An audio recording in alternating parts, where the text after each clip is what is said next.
एक बड़ा ही खूबसूरत जंगल था। उस उस जंगल में रंग बिरंगी शेर रहते थे।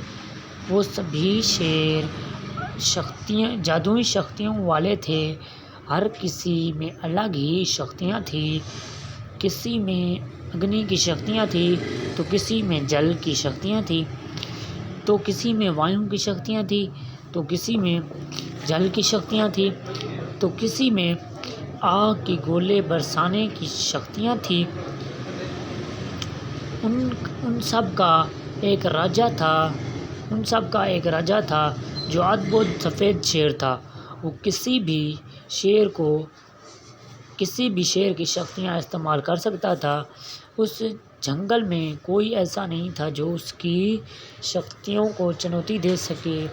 राजा अद्भुत सफ़ेद शेर बहुत ही नेक और रहमदिल था। वो बिना वजह किसी भी जानवर को तकलीफ़ नहीं पहुंचाता था, और ना ही किसी और को ऐसा करने देता था। इस जंगल में एक दिन राक्षस आ जाता है।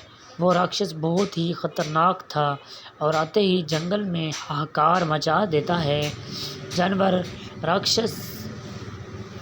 राक्षस से डरकर इधर उधर भागने लगते हैं। दरअसल वो राक्षस किसी और दुनिया से आया था और जंगल में रहने वाले सभी शेरों को अपने साथ ले जाना चाहता था, लेकिन वो तब तक रंगीन शेरों को नहीं ले जा सकता था जब तक जंगल के सभी जानवर जिंदा थे। इसीलिए वो सब जानवरों को मार रहा था। जानवर भागते भागते राजा अद्भुत सफ़ेद शेर के पास पहुँचे। आज हमें बचा लो, महाराज हमें बचा लो। जंगल में एक राक्षस आया है और सभी को मार रहा है। हर तरफ तबाही मचा रखी है। उसने बहुत से सारे जानवरों को मार डाला है। अच्छा, ऐसी बात है, चलो मैं देखता हूँ।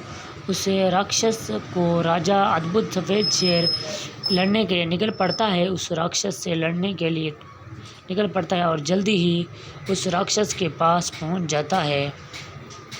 राक्षस, चला जा, वरना मैं तुम्हारा वो हाल करूँगा कि तुम किसी को कुछ दिखाने के लायक नहीं बचोगे। वही राक्षस बताया है, मेरे सामने तुम्हारी शक्ति कुछ भी नहीं, तुम मेरा कुछ नहीं बिगाड़ सकते। अच्छा, ऐसी बात है, चलो देखते हैं। इस तरह में ही दोनों में बहुत ही अच्छी लड़ाई होने लगती है। राजा अद्भुत सफ़ेद शेर अपनी सभी शक्तियों का प्रयोग करते हैं, लेकिन वो उसको हरा नहीं सकते। कुछ ही देर में राक्षस राजा अद्भुत सफ़ेद शेर को एक पिंजरे में कैद कर लेता है। फिर सभी शेर वहाँ पहुँच जाते हैं।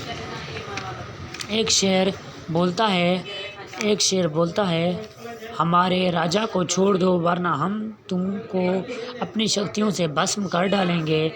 फिर सभी शेर, जब तुम्हारा राजा मेरा कुछ नहीं बिगाड़ सकता तो तुम मेरा क्या बिगाड़ सकोगे, तो आओ तुम भी अपनी शक्तियों का इस्तेमाल कर लो। सभी शेर अपनी शक्तियों का इस्तेमाल करते हैं, लेकिन तब भी वो उस राक्षस को हरा नहीं सकते। लेकिन वो राक्षस फिर भी कैद कर लेता है। सभी शेरों, मैं तुम्हें वापस ले जाने के लिए आया हूँ, लेकिन मैं तुम्हें तब तक नहीं ले जा सकता जब तक इस जंगल में एक भी जानवर जिंदा है। इसीलिए बासन में बैठा खरगोश उसकी बातें सुन रहा था और वह सुनने के बाद भागता भागता जंगल के सभी जानवरों के पास गया और उसने सबको सारी बातें बताई। ओए, हम मर गए, अब हमारा क्या होगा? मैं बोली, अबे हमारा क्या होगा, हम सब तो मारे जाएंगे। चुप करो, हमें इस मसले का कोई समाधान ढूंढना चाहिए। क्यों ना हम पहाड़ी बाबा के पास चलें, हो सकता है कि उसके पास हमारी समस्या का हल हो। हाँ, यही ठीक रहेगा। वह सब पहाड़ी बाबा के पास पहुंचते हैं और पूरी बात बताते हैं। अच्छा, ये बात है, तो तुम सब में से कोई एक जानवर मेरे गुफा में छुप जाए, मैं उसे अपनी जादुई शक्तियों से ऐसा छुपा दूंगा कि कोई भी उसको देख नहीं सकेगा। लेकिन बाबा जी, राक्षस उसको देख नहीं पाएगा। लेकिन बाबा जी, हम सब तो मारे जाएंगे ना, हमारा क्या होगा? फिर वो बोलता है, नहीं, तब तक तुम सब तब तक नहीं मर सकते जब तक तो इस जंगल का एक भी जानवर ज़िंदा है। हाँ, तुम्हें ये ज़रूर होगा, थोड़ी देर के लिए तुम ज़रूर मर जाओगे। अच्छा बाबा, ऐसी ही बात है तो ठीक है। फिर एक खरगोश बाबा जी के पास छुप जाता है और वो सभी जानवर वापस जंगल में चले जाते हैं और वो राक्षस सबको एक एक करके मार डालता है। सबके बाद फिर भी एक जानवर रहे, ओए होए क्या हो गया, फिर भी एक जानवर रहे कम है।